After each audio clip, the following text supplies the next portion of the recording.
The world is what we make it.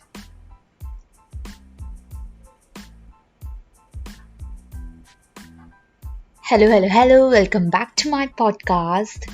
It's Shritspace here, where I love to always connect with you guys and talk about spirituality, law of attraction, mindfulness, meditation.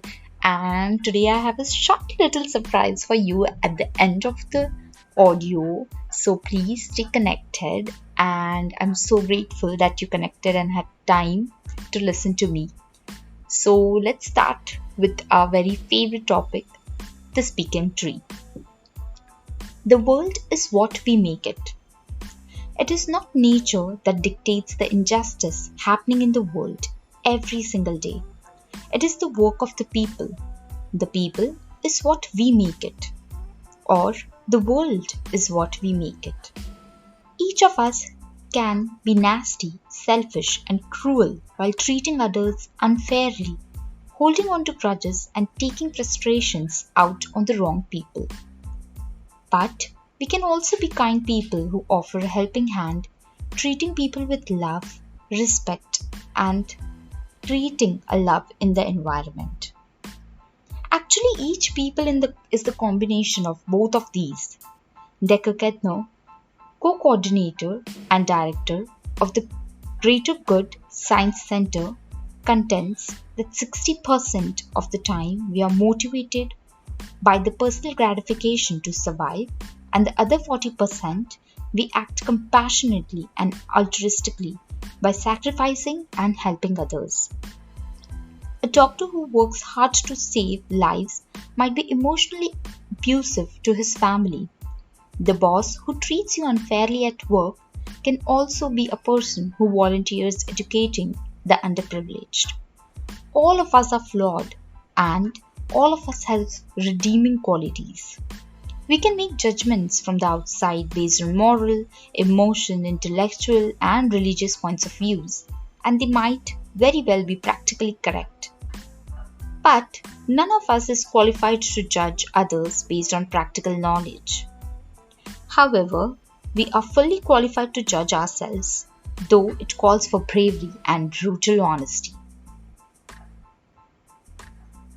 Overall, we are all complicated species, but moral and immoral, as our environmental and psychological choices dictate. Over the time, we have evolved through behavior that increase our chances of survival and reproduction. In a stable and safety environment with enough food in our bellies, mortality is not so hard. But in highly stressful resource poor environment, real or imagined, will stomp on whoever is in front of us. Well, that's a survival instinct. But let's keep reading. And yet we see how today, even in the stable times, we can be goaded to act as if we are in insecure or threatened times.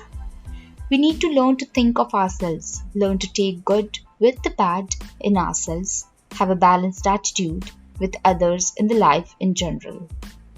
We need to acknowledge the distressing happiness around us, past hurts and injustice, but not let this embitter us or make us incapable of seeing so much good or doing good.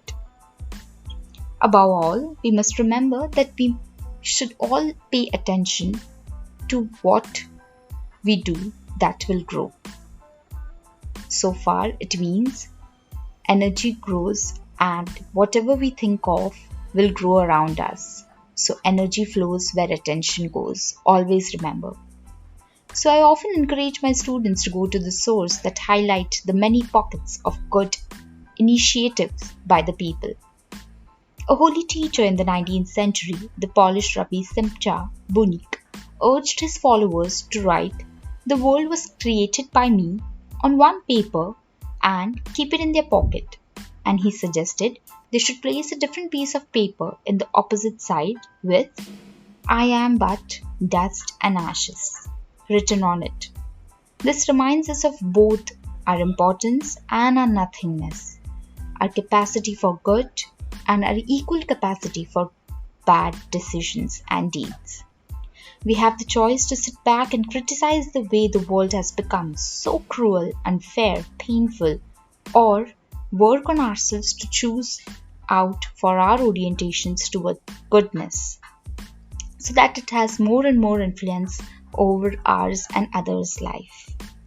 Amazing content, something that I urge everyone to look upon, and I just feel like we should all rather be grateful and happy so that we create an abundance of that into our lives rather than starting to complain and make our energy grow towards that and sow the seeds for that. Okay, enough of talking. Let us just move to the sacred space. So the sacred space says, bury your troubles. Your life unfolds in continuous successions of experience and expectations. Each day has enough trouble of its own. When you go to sleep, bury all that has happened to the mercy of God. It will be safe there. Stand back from what has happened and be grateful for it. Rule for new brother. Amazing thing, something that I just said, and I am so happy that everything good happens to everyone around. And also, I do remember there's a small gift for you at the very end, and here it is. I have been writing some journal prompts for myself, so I thought that it is very true or fair if I share with you guys too. So here are the journal prompts for this week that maybe you can think on or take some of your time to write to. So the first one is, when things feel hectic, what makes you feel grounded back into your body and the moment? Create happiness into your life. What does the phase getting organized look to you from a practical perspective? Is there anything that you are ready to release? Is there anything that you want to welcome with your open heart and gratitude into your life? So yeah, these were the journal prompts that I would want you to think upon, and these are the journal prompts that I have been working on too. This is just a single thing for your personal growth and development. So it's totally optional, but do let me know what you think about these journal prompts, and if you do want me to continue sending these on every podcast that we plan for the future. And with that, this is me, Shritspace, telling you that I'm so happy and grateful for your presence here. Please give a pat on your back or ask someone to give a pat on your back, because you have contributed a significant amount of time for your personal growth and development, and with that you have also helped me in an increasingly abundant way. So I cannot be more grateful and thankful to you. And with this, I think this is me, Shritspace, signing off. See you soon. I'm very thankful, I'm very grateful to you and your presence here. Keep spreading positivity, keep making the world a better place, and the world will always be a better place with your presence in it. Just remember that always. Take deep breaths, smile at strangers, wave at them, and keep creating positivity. And I'm so thankful and grateful to you. This is me, Shritspace, signing off. Finally. Mwah. Thank you.